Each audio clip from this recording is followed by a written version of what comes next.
Thank you everyone for your time and your attention today. For many years, the focus of Agile training and consulting has mostly been placed on processes, frameworks, and tools.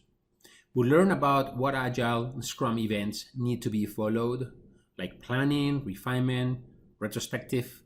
We also learn about many of the software development practices like XP and tools to visualize the work like Kanban boards, user stories, and others. And all those processes and tools are necessary to achieve agility, but they're actually not sufficient. If we look at the first value of the Agile Manifesto, it states individuals and interactions over processes and tools.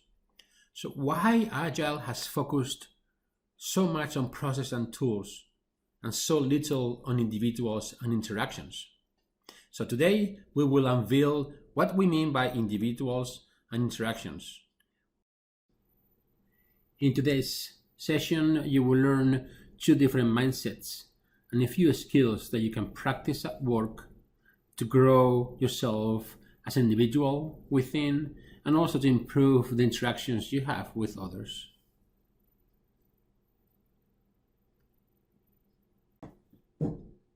So as I mentioned before, we have a pretty good idea about Agile processes and tools, from Scrum to Kanban, user stories, Kanban boards, etc., etc. We've been learning and practicing those for a while now. But what about individuals and interactions? Where do we go to learn about individuals and interactions? And when we talk about individuals and interactions, what do we mean about that? What are we talking about? So when we talk about individuals and interactions, we are referring to behaviors, individual potential, communication skills, values, culture, leadership, and especially relationships. Many of these skills are known as soft skills or people skills or even interpersonal skills. Let me tell you, the Agile Manifesto is right. Even if we have the best processes and tools in place, but our interactions really suck, or they're even non-existent, or they're toxic, we will never be successful in reaching agility, even less successful achieving the goals that are important to us and to others. Let me illustrate this topic by telling you a story. And this is real. This actually happened a few years ago. Back then, I was a team coach supporting a Scrum team, and I attended a refinement meeting from one of the teams. So we got into the room for refinement, and this refinement meeting, as you probably know, is used to get a shared understanding of the team's backlog. And in addition, some teams, they actually size the upcoming work. So the Scrum team gathered around the table in front of a projector screen. Pat was the Scrum Master. Pat connected the projector to the laptop to display the stories to be refined. Turned on the projector, and surprisingly, the projector was not responding. There was no video. So Pat was unable to display the stories on the screen. After a couple of minutes, moving cables around, Pat actually started to show and vocalize frustration. And you can imagine, right? By saying things such as, this projector does not work, and things started to build up to all these meeting rooms are a mess, nothing in this company works, how am I supposed to do my job? Needless to say that the meeting was canceled after about 10 minutes of frustration. So I want to ask you a couple of questions. Think about this situation. What did Pat's comments sound like? What did they sound like? And also, how would you describe the energy in the room at that very moment? So think about that. And this is just one example of many that happen every single day at work, all around us. I'm not bringing this example to criticize Pat or to judge Pat. I'm bringing this example simply to observe those behaviors, just an example, and to learn from this particular situation. You may be familiar with other behavior that is very common around us, and that's gossip. That creates a network of people based on gossip. Who would like to work in an environment where gossiping, defensiveness, and blame are the norm? How will that environment perform, and especially under pressure? So behaviors shape the team's and organization's culture and environment. Behaviors are a reflection of our mindset. When we are in a mindset of fear, survival, our behaviors will show us blaming, defensiveness, etc., in pursuit of saving our ego's identity. So a metaphor that I like to use is imagine we have, say, 10 identical seeds, fruit seeds. We plant 5 fruit seeds in a fertile and safe soil, and the other 5 seeds in a toxic and sandy soil. All 10 seeds are identical. They're exactly the same. The seeds planted in a fertile soil will grow healthier, faster, with stronger roots, and will deliver better fruits than the ones planted on sandy, toxic soil. So this soil is the environment. This is the environment that we have around us, and it depends on us to create it. We can intentionally design an environment for maximum growth, and we can design a toxic environment where nothing grows. It's up to us. It's our own responsibility, everyone's responsibility to make it happen. I want to refer to the 2-year study done by Daniel Coyle, as you see in the screen, in his book, Culture Code. He studied for a couple of years, he studied companies as Pixar, Google, Navy SEALs, and he studied what was common about high-performing teams. He says that high-performing teams have 3 things in common. Those are the ones that you see on the screen. They actually have a safe and healthy environment. They build that safe environment. They share information, even though that information may them look vulnerable. Okay, so they do not conceal or hide information. And they establish a purpose. They have a common vision, a common drive, or common purpose. And there are many, many other books. You probably see about 20 there. But there are many books that talk about similar things. They lead to the same conclusions. They show us practices that will yield to high-performing teams. Again, I'm displaying about 20, but if you want a complete list of all the books that talk about that human technology, please send me an email at enriclisondo@gmail.com. I want to mention another book that I really, really enjoy, An Everyone Culture by Harvard psychologists Robert Keegan and Lisa Lasko-Lahi. They mention that it is possible to intentionally design a culture for people to thrive. Okay, so we should be conscious about it. We do not have to be unconscious about our culture. Here's the winning formula. For performance and profits to flourish, create a culture in which everyone in your organization flourishes by developing to their full potential. Make yours a deliberately developmental organization, or DOD, as Robert Keegan says. Your culture thus becomes your strategy, the key to maximizing the success of your business.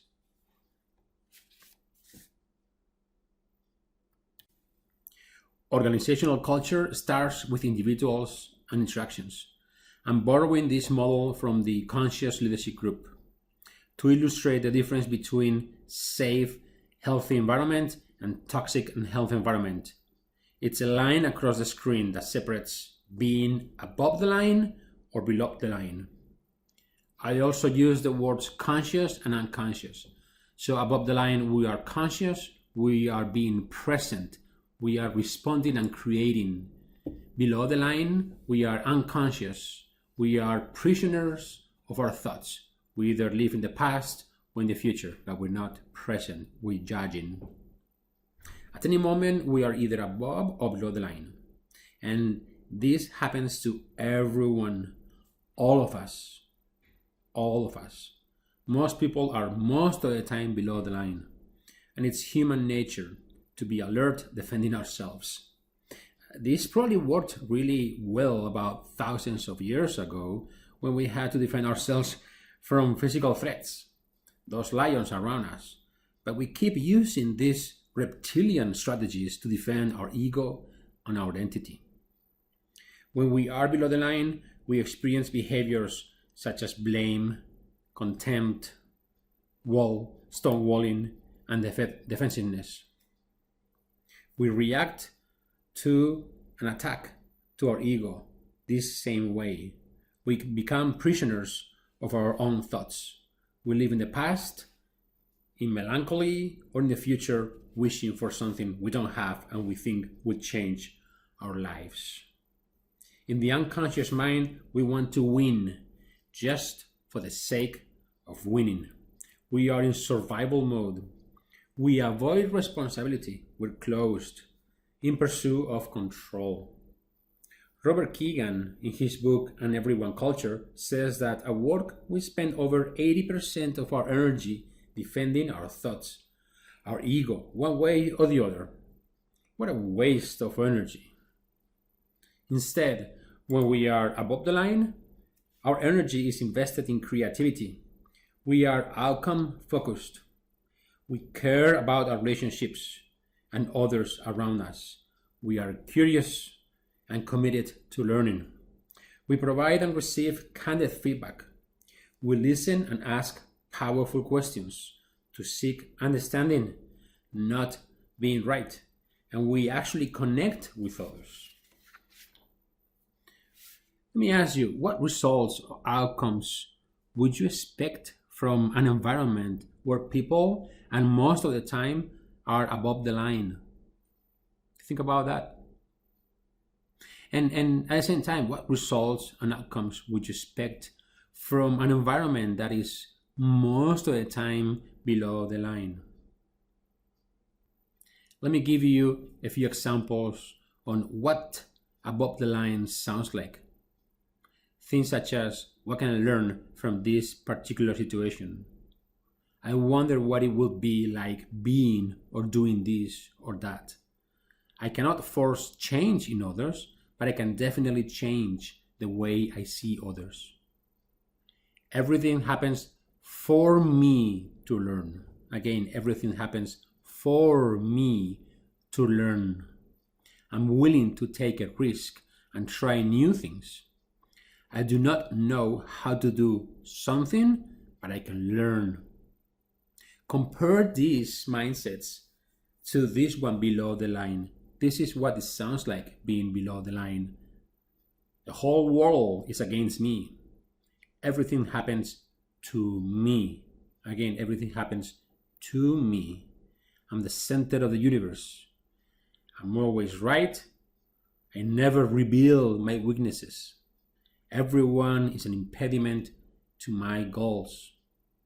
If I could only have this or that, then everything will be fine. Failure is not an option. People should be or should act as I expect to.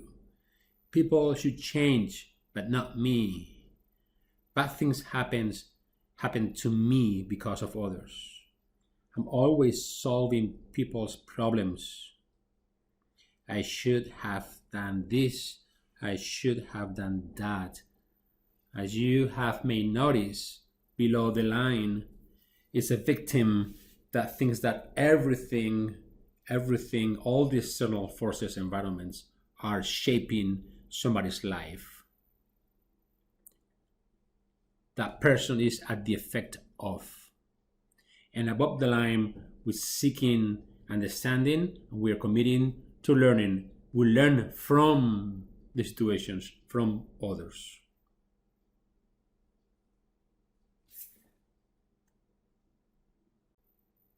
There are 3 roles that are typically found below the line. And believe me, we all play these roles, more or less in our lives, but we all do. We will recognize these roles because most movies out there use these roles to create stories people identify with and enjoy vividly. And this is not a framework to label people or to blame the ones who are below the line. Doing that will place us below the line. So we should not be going around saying you are a hero, you are a victim, you are a villain, because that will place us below the line.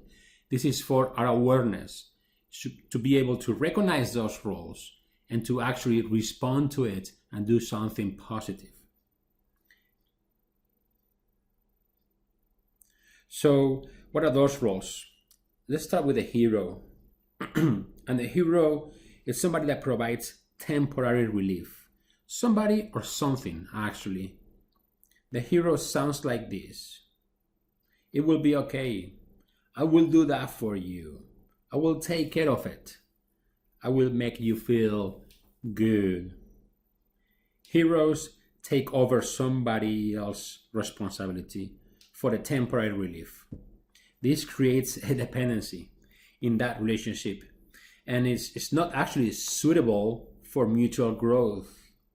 To get out of the hero role, we can move into a more of a coaching role that is helping others thrive and grow so they can solve their own problems, just to put it in a simple manner. The villain or persecutor seeks blame, needs a victim to survive. The villain sounds like this. I should not have done this or that. I messed up. It's their fault. They did not deliver the requirements on time. Things like that. People are an impediment to one's desires or goals. To move away from the villain role, we can become more of a challenger, challenging ourselves and others and taking 100% responsibility. The last one is the victim. Victims are at the effect of something or somebody external, as we have seen and heard before in those phrases. They sound like this. Oh, poor me. Everything happens to me. External forces control my life. Victims take zero responsibility. To move away from a victim role, we can shift into a more of a creator's role and take 100% responsibility. Later on, we'll learn a couple of skills that can actually help us develop that coach role, that challenger role, and that creator role. This threaded relationship is a vicious cycle. Every role needs the other to survive.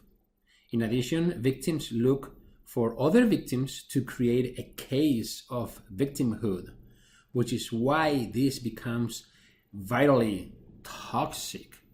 Victims will try to pull you down below the line and create a case for them. Another example, it's, for example, the meeting that we have after the meeting. It sounds like this. Hey, John, do you see what Ed did in that meeting? Oh my goodness, he was talking over and over the entire meeting, right? Have you noticed that? That's amazing. I mean, don't get me wrong, I really like Ed. He's a nice guy, but come on, he cannot ignore us all and make decisions for everyone. How are we supposed to prioritize our backlog when he is dictating what to do every single day? Again, this is a scenario where we are below the line. We are blaming others and we are becoming the victim. Once again, our goal is to understand and identify these behaviors as pure observers. We're not judges. We're not judging people. We want to understand these behaviors, these roles, as observers. Okay? This is very important.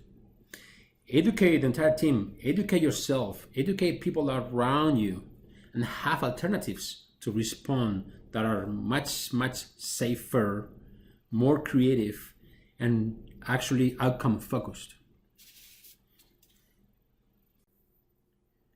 I'm going to show you 3 activities that I've been practicing in the last 2 or 3 years, and they actually helped teams to realize what those toxic behaviors are and how to deal with them.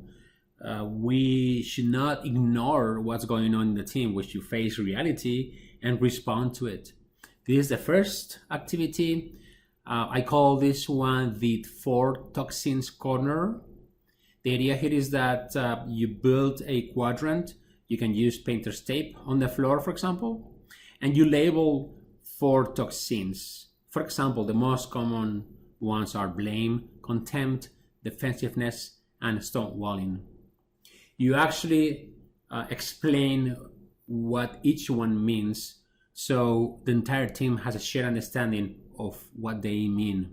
And then you ask individuals, team members, to walk around every single one, walk around the quadrant, feel what's going on, okay, and ask them to stop in the one that they think is most commonly occupied by the team. You can ask this question at the team level or even at the individual level. In this case, in this example, is which one is most commonly occupied by the team. So what you're doing, you're using a safe way to see how the system, how the team is responding. You are actually listening to the voice of the team. Once everyone has occupied a space, a quadrant, one of those toxins, ask them what is the mindset in that quadrant. And ask them, what does it sound like? For example, if somebody is in the blame quadrant, ask, what does it sound like? Ask these questions and let them share the answers within quadrants. So if you have 4 people in one quadrant, they actually share these the answers to these questions. Okay? Create small conversation per quadrant. That's a safe way to actually share information. And then ask them how that toxin is trying to be helpful. Why is that toxin showing up? What is that toxin or behavior really want to say? What's behind that toxin? Let them have a chat within each quadrant about that to see what's the source.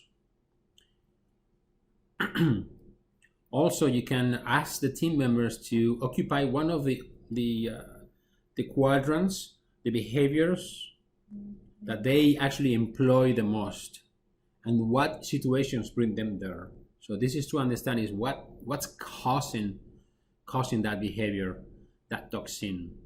And from there, help them develop a conflict protocol to handle those situations. So for example, I go into blame when somebody, for example, talks about or puts my experience in question. So I go into blame. Okay, what is that happening? And what do I want to do instead of going into below the line into blame? What do I want to do? Maybe I'm curious about, what the other person is thinking, or why the other person thinks that I'm not doing the right job. I may ask things like, what makes you think that I'm not doing the right job? Right? Help me to understand. So seeking understanding instead of blaming.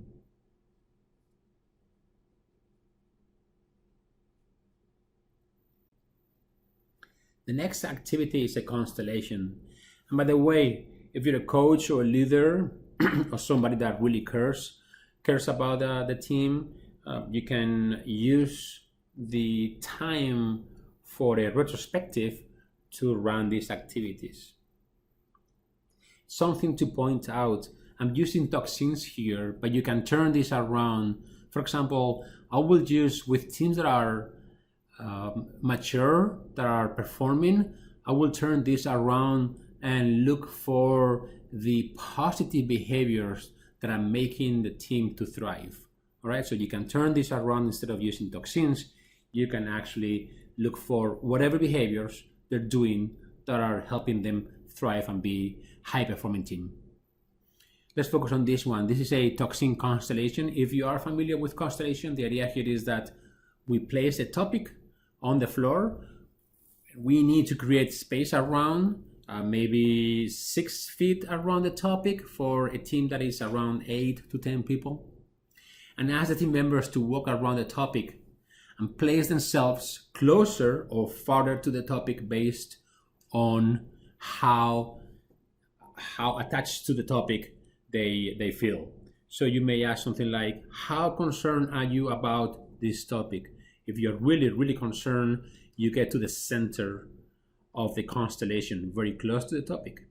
If you don't feel concerned about it, if you think you're not concerned about it, then you place yourself farther from the center in an external ring of the constellation. Another question you may ask is, why are you staying where you are? And what is it like? You actually want to create a space for people to think about it and feel it, really. In their minds, they will go through an example or through those feelings. They probably, in their body, they will go through those emotions, that energy, okay? You may ask, for example, how active are you in actually doing something about it? Or how active do you want to be? Okay, there's a bunch of questions here. I would recommend to ask them the way they are written, exactly the way they're written.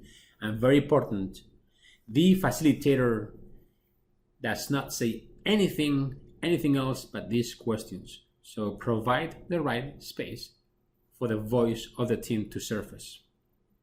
And let's move on to the next activity. This activity is very simple, it's very safe.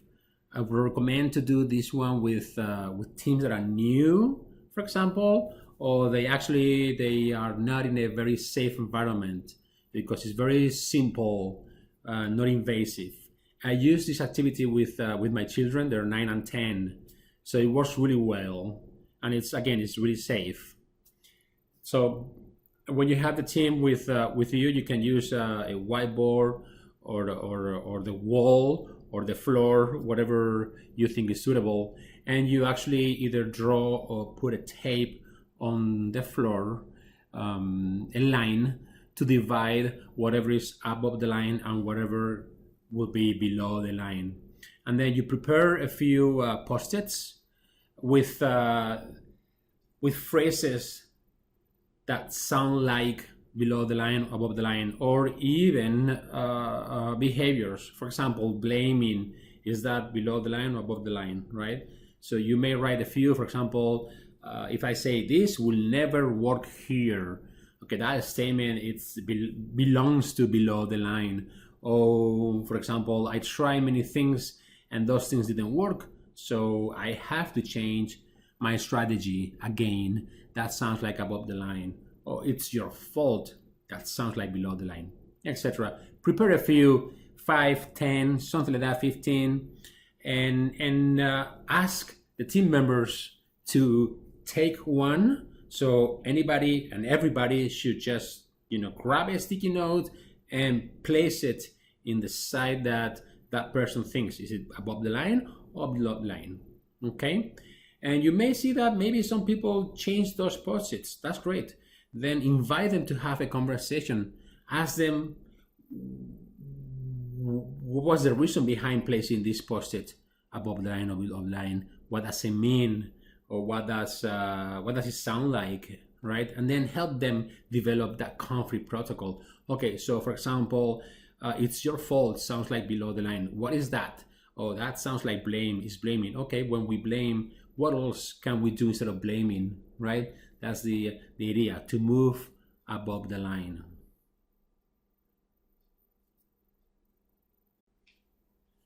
So the 3 activities that you've seen so far, I've been practicing and experiencing all those 3 individually, and I made some changes and I tried some things here and there. And this is a model. This is a model created by TWI, and I call it RESP. Revealing, exploring, shifting, and practicing. And this is kind of putting everything that I test and experimented and I learned and I read, everything together in a model.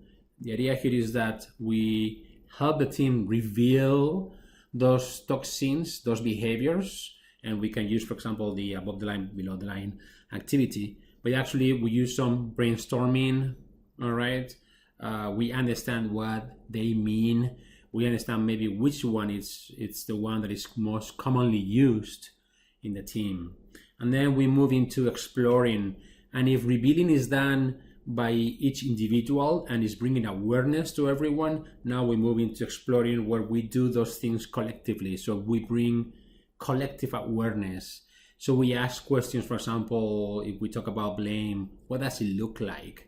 And you actually want the people to reenact what it looks like. For example, if blaming looks like pointing fingers, that will be whatever they may do, just pointing fingers. Okay, and then you ask things like, what does it taste like? Because, for example, I don't know about all of you, but blame to me tastes like bitter. Okay, so those things, those behaviors, they actually have a taste. They may have a taste, and they sound like something too. The tone of voice, right? You did it. The pronoun you is the first one that is heading the phrase to the other person. So the idea here is to actually explore how or what those behaviors look like or felt by our body, because our senses, our body, our ears, our eyes will pick those up even before our brain. So we want to be able to respond before we react. Okay? Then we move into collective responsibility. As a group, we talk about what do we want in our team? What kind of behaviors? What kind of mindset? Do we want to be below the line? We want to be above the line. So this is a collective conversation. We're shifting above the line. This is where we actually educate people on those two types of mindsets, right? And then, yes, we see that these belong here, those belong there. So instead of doing these things, what can we do? And this is the practicing. We move into an individual practicing, because this has to come from every single individual. It's a individual commitment, although it's going to be practice at work with everyone. So, for example, instead of going into contempt, I will go into curiosity. Instead of blaming, I may ask a question to understand the other's people, the other's thoughts or mind, right? So when something happens, when there is a trigger, and we should understand those triggers, instead of doing something, I will do something else. For example, when somebody is pointing the finger to me, instead of going into contempt or defensiveness, I will ask a question coming from curiosity. And you can go as concrete as you want, depending on how your team is responding. So if everybody has a set of 2 or 3 habits to change those practices, those behaviors, it becomes a continuous practice, and we use a common vocabulary. It becomes the culture, and this has to be done every single day. It's a daily activity. You can challenge your team to actually practice 2 or 3 times per day, and then have a conversation. What triggered something in their response and how they responded. Did they respond on time, or they actually were aware of it after the fact? I should have said this, not that. Okay, well, I learned something. Next time I'll be aware in the moment. Okay? All right, so to recap, we looked at what it means to be above the line and below the line. We know some of those behaviors. Now we have a pretty good idea on how to identify whether we or somebody else is below the line or above the line. And again, as an observer, we don't want to be the judger and say, you are below, you're above, because that will make us be below the line. We are observing. We are in a situation when we see somebody blaming somebody else. So we are observing, and we want to call that out. Maybe the way to call it out is, I think we should take a minute to reconsider what's going on in this meeting, or let's take a minute and let's center, or let's focus on the outcome, something like that. Instead of, oh, he or you are blaming, that's not good, you're below the line, right? So do not attack the person directly, do not judge the person, but actually look at the relationship, look at the environment, look at the situation, and do something, take responsibility to change it, okay? I know it's not easy, but once you start getting into the habit of doing it, it's just amazing. Things will change. So we are going to learn two basic skills that will help you move above the line and actually stay above the line. Because what happens is that even though you may be above the line, you may be center, present, you're not judging people. If somebody starts from below the line, somebody starts attacking you or blaming you or being the victim, you will be most likely pulled down, right? So it takes a lot of courage to be aware in the present and not let it go below the line. So keep your mind open. You can ask powerful questions and you can listen, and that will help you stay above the line. You probably noticed that I said conscious listening or deep listening. There is a difference between listening and conscious or deep listening. I like to use this example to illustrate what conscious listening may be. Okay, so imagine I'm the person on the left and I'm talking with either a peer, scrum master, or manager, okay, about something that a problem that I have, and I say, hey, I'm having difficulties, I'm having problems communicating with my RTE. If you're not familiar with Safe Scale Agile framework, RTE is like a Uber Scrum Master. Okay, so I'm a Scrum Master, I'm telling another Scrum Master, hey, I'm having difficulties communicating with my RTE. And the other person responds something like, well, you know what? You should go and talk to his manager right now. So it sounds like I'm trying to fix the problem. I'm going to give you a solution. You have a problem communicating? You know what you should do? You should go and talk to his manager right now. I'm providing a solution. I'm not consciously listening. All right? Imagine the same thing, the same comment happens, and I say something like, well, hold on, this is not a communication issue. This is an attitude problem. Your RTE does not care about you or the program at all. What am I doing here? I'm saying, no, you're wrong. It's not a communication issue. I know what it is. I know the problem. You don't. It's not a communication issue. It's an attitude issue. And I'm going to diagnose the problem. Okay, so again, we're not actually consciously listening. The third comment here, imagine that Scrum Master is saying, I'm having the difficulties communicating with my RT, and I, as a coach, say, hey, I provided the training on RTE, and I told him to set up the SOS meetings. He should be doing his job better. So what I'm saying is, I gave it all. I provided training. I expect him to do a good job. All right. So what am I doing? I'm defending myself. I'm saying, hey, I've done everything I could. It's his problem. I'm not taking responsibility. All right. The fourth example that we have, imagine that the listener is a manager, and the manager says, I am sure he does not mean to accept you. He is new in his role. I'm trying to avoid the problem. Yeah, I'm sure that's nothing, I'm trying to be a hero here. Don't worry, it will just go away. Just close your eyes and it will disappear. I don't want you to face reality. Let's go for the next one. Imagine that Scrum Master says, I'm having problems communicating with my RT.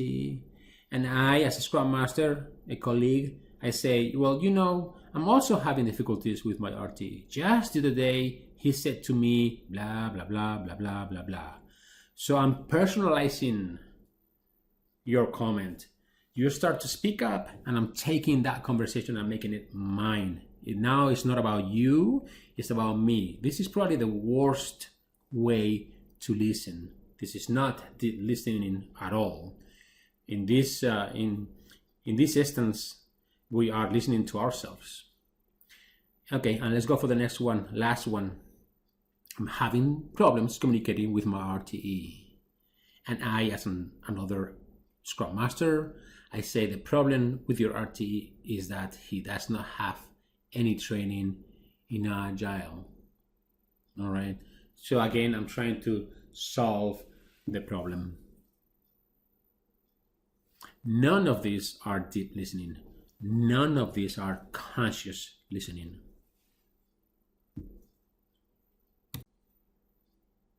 So we are not listening to provide a response or a solution.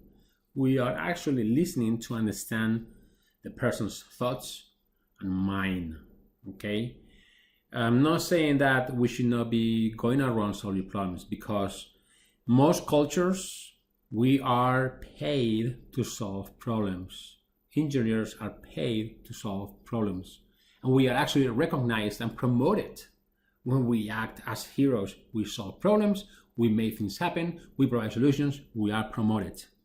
And we actually feel good when we solve problems. Hey, I got it, I did it, I solved the problem.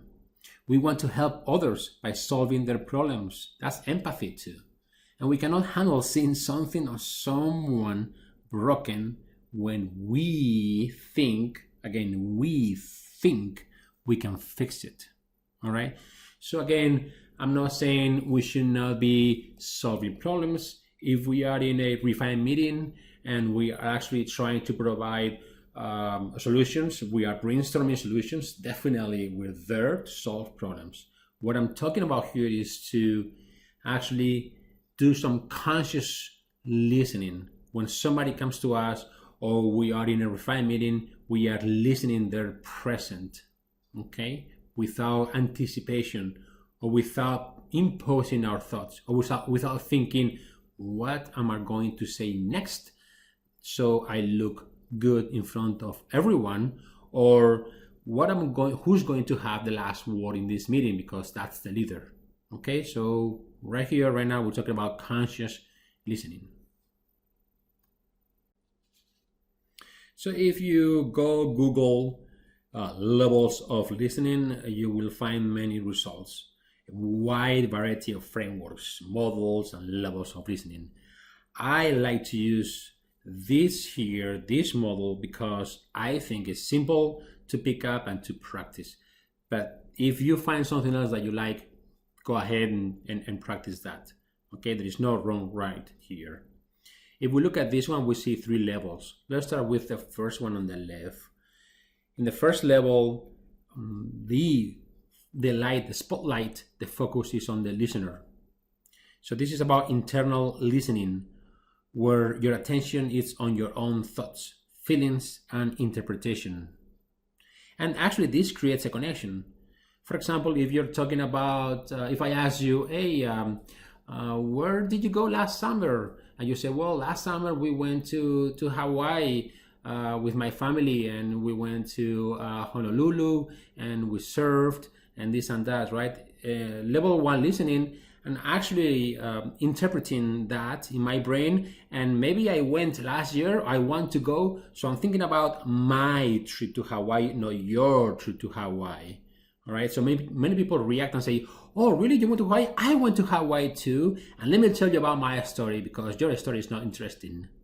Okay, so that's a level 1. We are actually internally listening to us, to our thoughts, to our feelings. And actually, this creates a connection. This is pure empathy. Okay. Level 2, the speaker, the focus listening. We're focused listening to the speaker. This is like a laser point, where you as listener are completely focused on the other person, and you let go your thinking. So right now, when you told your story about going to Hawaii, I'm really paying attention to your words. Okay, it's your story, it's your time, you're shining, the spotlight is on you. And the third one, global listening, which is a soft receptive focus that encompasses everything around you, your senses, the environment, intuition. For example, if you're telling me the story about your trip to Hawaii, um, let's say in the supermarket, in that environment, it's not the same one as if you're telling me that story at work, for example, with other people around, or in the middle of the street on a place that is really noisy, right? So in this global level, we are aware of the environment around and the non-verbals, what's going on here and there, if that person is also listening or not, right? So we have a kind of a radar around us. We pick up everything, all the senses, even the intuition. You're telling me your trip to Hawaii, my intuition tells me that you didn't have fun, right? Because of this and that, okay? And we move around these levels. I'm not saying that we should be one or the other only. We move around. I want to create empathy, so I'm going to listen to my thoughts and saying, oh, I'm making a connection because I like Hawaii. Yes, I'm connected to the topic. I'm connected to this person, right? And yes, I understand what you're saying because I'm listening to you, and I'm going to ask questions because I have curiosity. What did you do there? Maybe I want to go there, and I say, where would you recommend me to go? Because we plan to go next year, right? But I'm asking you, you are the spotlight, and also the global level of listening.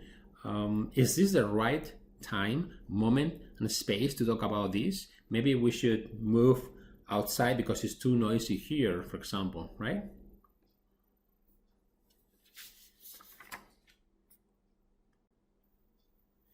Okay, so when you're practicing conscious listening, it is important that you are present in the moment.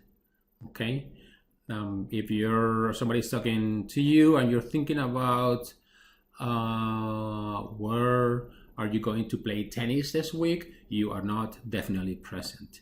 So I like to give you some suggestions, and you're more than welcome to try these things. They may or may not work for you, but definitely it's something that you can put in practice. Okay, so when you are listening, don't just listen with your ears, but listen with your eyes. People tend to look down, look up, sideways, all right? And listen with your intuition. What is your intuition telling you? In fact, you can ask yourself, I'm listening to this story, go to level 1. What is my intuition telling me? Okay, and be curious. When you're listening, there are some nuggets out there that you probably want to know more about. For example, I went to Hawaii. Why Hawaii, for example, and not or I went to we went to Oahu.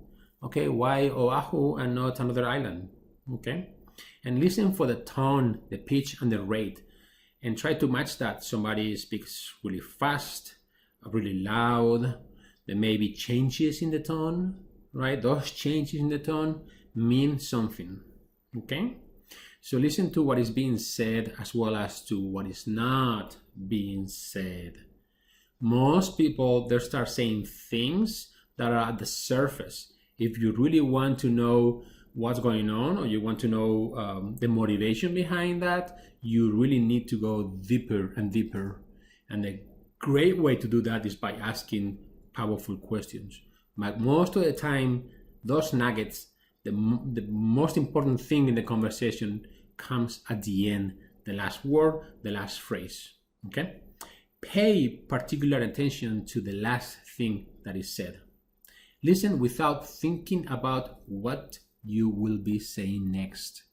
I know now that that's very difficult, especially if you have a team, you're working with a team, 5, 6, 7 people, everybody wants to say something, right? So if you put in practice a pause, like allow people to finish, allow 2 or 3 seconds before the next person speaks up. There is also an activity I didn't mention where you can practice on building on the previous person, okay? And waiting, giving a space. Count 1, 2, 3 seconds. You can actually be present, listening to that person, and then allow you and everybody 2 or 3 seconds to think about what comes next. And that curiosity will trigger that. You don't need to be thinking about it. That will emerge from your curiosity.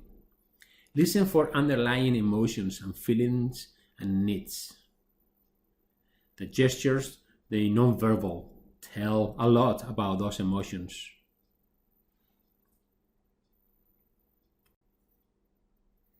So why listening? What's the benefit? Listening is the key to actually understanding the other person's thoughts. If we don't listen, we cannot understand their thoughts. It's a way to connect with other human beings through building trust. You want to build trust, the first thing you have to do is start listening. We create a sense of belonging by showing we care. I care. I'm giving you my time. Time that is so precious. Well, you know what? I'm timeless. I'm listening to you. There is no time. I don't have to go anywhere.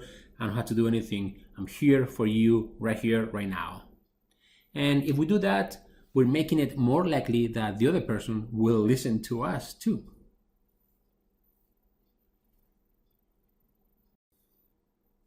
All right, so we talk about deep conscious listening. Now we're going to talk about powerful questions. And they go hand by hand because when you listen, that will generate curiosity, and you will be able to ask questions that are coming from curiosity. And I want to distinguish between asking a question and asking a powerful question. So a powerful question is a question that actually gives power, awareness, and responsibility to others. Powerful questions are not transactional, all right? And yes, we may have relationships that are transactional. For example, when I go buy a sandwich for lunch, I have a transactional relationship with the person that is making my sandwich. That person may ask me, do you want this bread or do you want this meat? I may say yes or no. That's a transactional question, okay? Have you done your homework? That sounds like a very transactional question too, really. And they actually evoke discovery and transformation. So they're really, really powerful.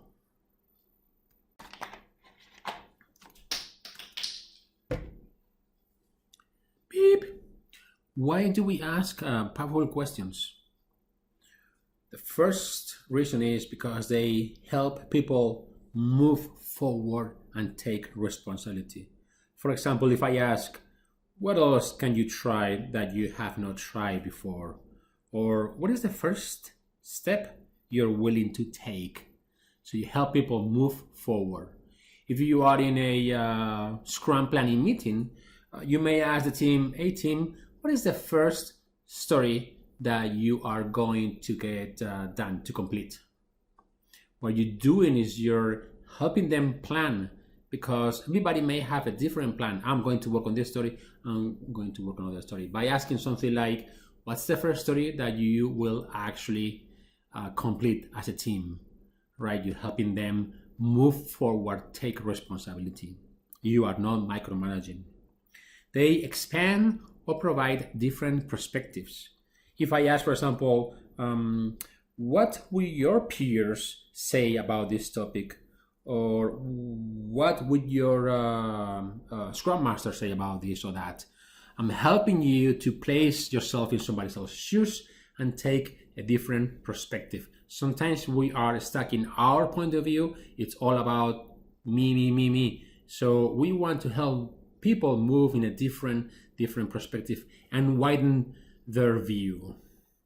That actually generates creativity.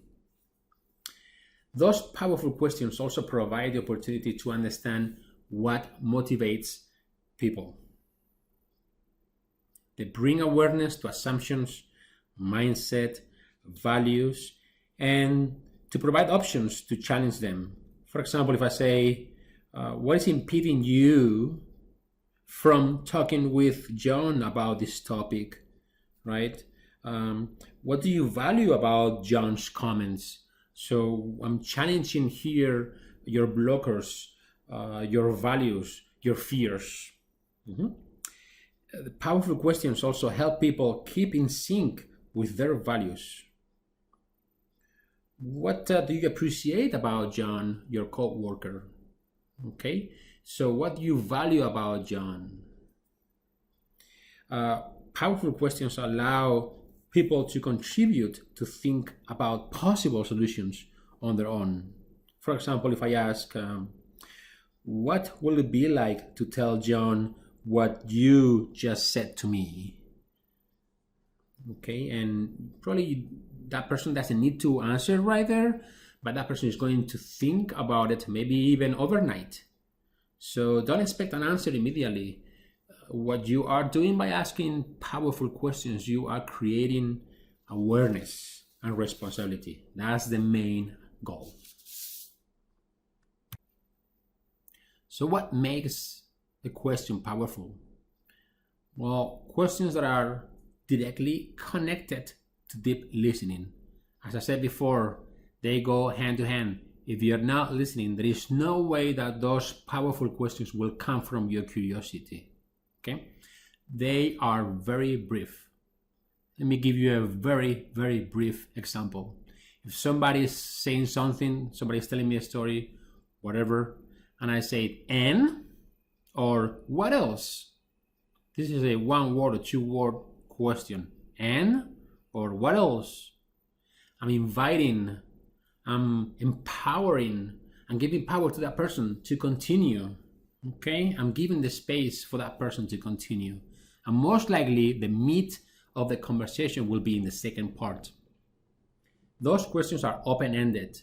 I'm not saying not to ask yes questions, but for example, have you finished your user stories? Yes, no. All right, it's a very transactional question. I may ask, for example, if a Scrum team, it's in the middle of the sprint, they're doing a stand-up, and I might ask something like, what user stories will not be completed this sprint?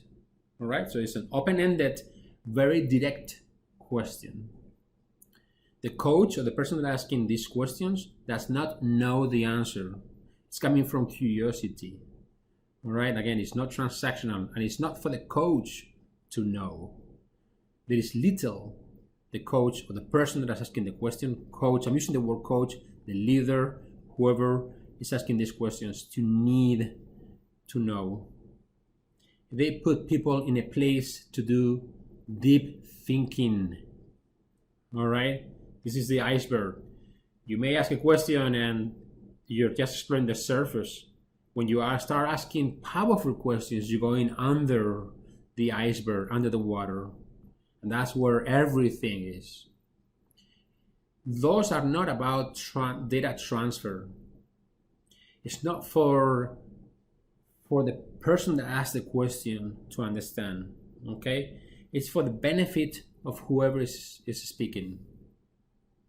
So I'm not going to ask questions to understand really your problems or whatever it is, or even if I ask, what is this user story about? I don't really need to know all the technical details. I'm just asking these questions for you to have awareness. And maybe if you are part of the team, if I ask you, what is this user story about? What I'm trying to do here is to create shared understanding. Your understanding may be different from somebody else's understanding. All right? And yes, requires thought.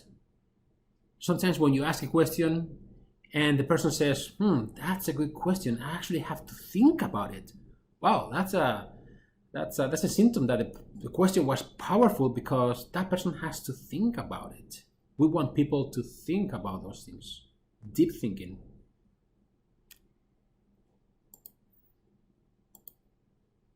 So these are some of the tips that you are more than welcome to take away. The real power of a question is not the question itself. It's in the asking. So is this the appropriate time, the appropriate tone? All right. Dare yourself to ask questions. Don't just wait and think for the perfect question. Just ask a question. This question is coming from curiosity. A tip that I give you is start with any question you ask has to start with what. Never start a question with do. Do you?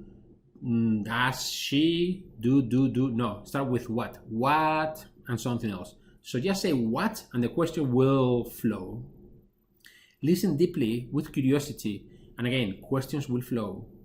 Follow people's agenda, not yours. We don't ask questions to manipulate people. Do you agree with me, right? That's a leading, manipulating question. That's not coming from curiosity. Listen for what is not being said. This is very important.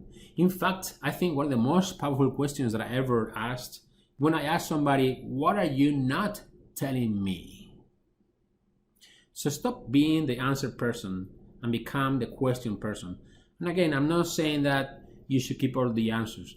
There are times when your answers are very welcome, and you can even ask for the invitation. Hey, I know the solution. Do you want to hear the solution? Hey, I have some ideas. I like to offer my experience. So you can ask for permission too, okay? But you really want to help others grow and find solutions too, especially if you're a leader. Some questions, and again, I'm not saying that this is the right question. It has to be the right time, the right tone, and the right audience. But these are just some examples that you can use for the Agile team. For example, what stories will not be done this sprint? You can ask this question at the middle of the sprint. And again, you're not micromanaging, and you don't need to know the answer.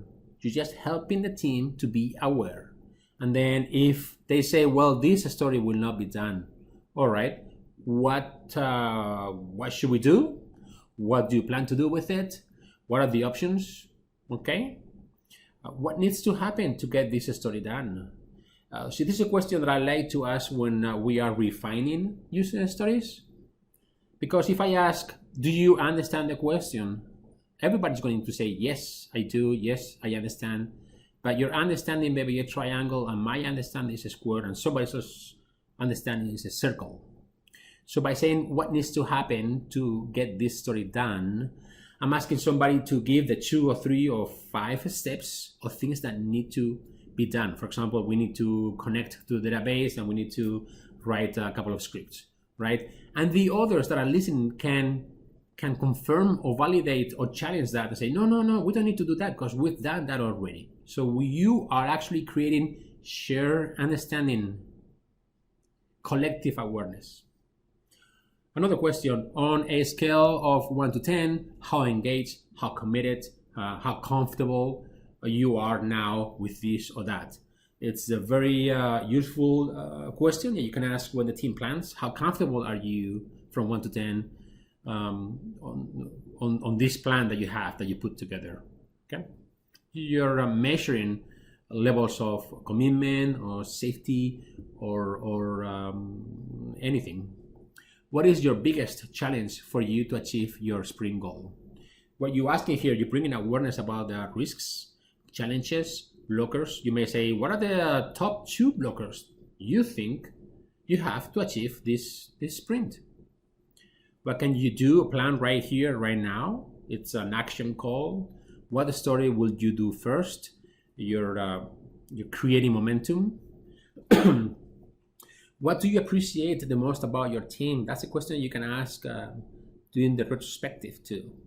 Instead of saying, what's wrong, what can we change, focus on appreciation and ask team members to write down what you appreciate the most about other team members or the team as a whole.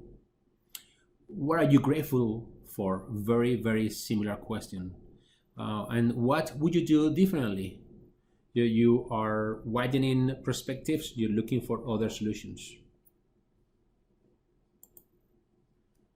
A bunch of questions here that you can use for leaders or managers, especially in the middle or the beginning of a agile transformation. For example, how have you changed, or what would you need to change about your leadership style to make this transformation successful? You're increasing awareness. Okay. Same thing for others. How would you describe yourself as a leader? What kind of leader or manager are you? And what is your role in this agile transformation? Very powerful questions. The last one, if you have, let's say, one-on-one conversation, if you're a manager, leader, coach, or just a peer that cares about others, You may ask things like, what do you really, really want? Especially when somebody, for example, is complaining or blaming, oh, we didn't get this and that, complaining. What do you really, really want? What do you want? And then you move forward to the other options. Okay, what have you tried? What else can you try? When are you going to do that? Right, looking for commitment. What keeps you up at night? That's like asking what are your concerns? What's your biggest challenge, etc. What's true about this situation, right? What are your values about this? What do you really value about this? Who can help you with this? It's a very growth mindset to ask, what other help can you get? What would you do differently? Another very growth mindset question. What's next? Okay, bunch of questions. There are thousands and thousands. The best one is the one that you can come up with coming from your curiosity.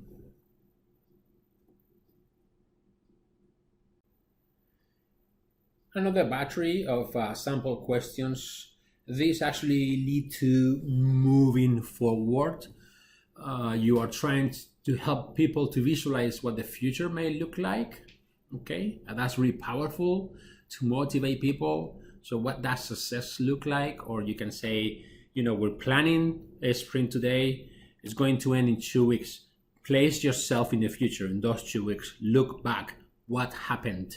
What did you do that helped move forward, that helped accomplish this sprint? So you're helping to visualize and get motivated. What's the cost of not taking action, right? That's a really powerful question, especially when somebody that is usually does not take responsibility. What is the cost of doing nothing? What is the most outrageous thing you would do? I love this question because it takes people to the edge, right? So instead of saying, "Hey, what are you going to do?" "Oh, I don't know. I'll talk to him, and that's fine," right? It's a very lame answer. But if you actually look for the most outrageous thing, then you're helping that person imagine something that is above probably their efforts. And then you take it from there, right? You challenge the person to do something. May not be the most outrageous, maybe not, or maybe less than that. But definitely more than just, yeah, I'll try, all right? How do you handle failure? What happens if you fail, right? What happens if you fail? How do you feel? How do you react or respond? Yeah. And what have you learned this year? What have you learned this sprint, right? Whatever it is, it's a growth mindset that is focused on learning. So if you ask yourself, how can I apply these learnings, these lessons, or these comments to my own life, my own organization, my own role? So everything has to start with yourself. If you talk about going above the line, you are the first one that has to go there. You cannot help others move if you're not there. Okay, so you have to practice and master all these things before you even consider bringing others over. So learn about deep listening. You can reach out to me. You can Google. You can go to classes. There are hundreds of coaching classes out there, or listening classes. And coach, help your teams and leaders understanding the conscious deep listening. What does it mean to listen? Okay. Practice deep listening yourself and become a model of great listener.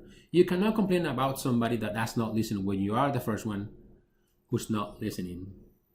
Start asking more questions, more powerful questions. Read books on the subject. Again, I can share about 100 to 150 books on growth mindset and culture and listening and asking questions. There are many, many really good books out there that you can learn from. And then you can also take a professional coaching class. There are 2 organizations out there, the CTI Coactive and CRR Global ORS. If you need more details, I do not belong to these organizations. I have taken their curricula, and it was awesome. It was a life-changing event. Taking those things, I learned about myself and others, and I think they were very, very positive Commit yourself to listen and ask at least 10 powerful questions every day. Challenge yourself. Set a goal. How many powerful questions do you currently ask? 0. Okay, let's challenge that. Let's start with, let's say 5 and then 10 and see what happens. Okay, and learn from those questions. All right, don't judge yourself. Be an observer. Ask yourself, did that question work or not? Instead of, oh my goodness, I'm so dumb, I asked the wrong question. I'm not going to ask a question again because that makes me look really bad. So ask the question, dare yourself, challenge yourself, and then be an observer and learn from it. That question didn't make an impact. That question didn't go anywhere. So okay, let me try something else. All right. So build healthy and safe habits and influence others to do so. A better you, a better I, a better us. And with that, I want to thank you for getting all the way here to the end of this presentation. My intention was to bring your awareness on some of the mindsets and behaviors that are related to individuals and interactions. It's just coming back to the first principle, right? So this is not just about technology. This is also about what a friend of mine used to say, human technology. Okay, and so practicing those things of listening and powerful questions will help us be better individuals and will help us to create stronger relationships and more powerful interactions. And again, this is not just about being a nice person. Okay, at the end, we work for an organization, whatever it is, profit or non-profit. They have a purpose. They have goals. And if we create a safe environment, that will have a huge impact on those results, whatever they are. All right. So thank you very much. My name again is Enrique Lizondo from TWI Consulting. You can reach me at enriquelizondo@gmail.com. Thank you very much.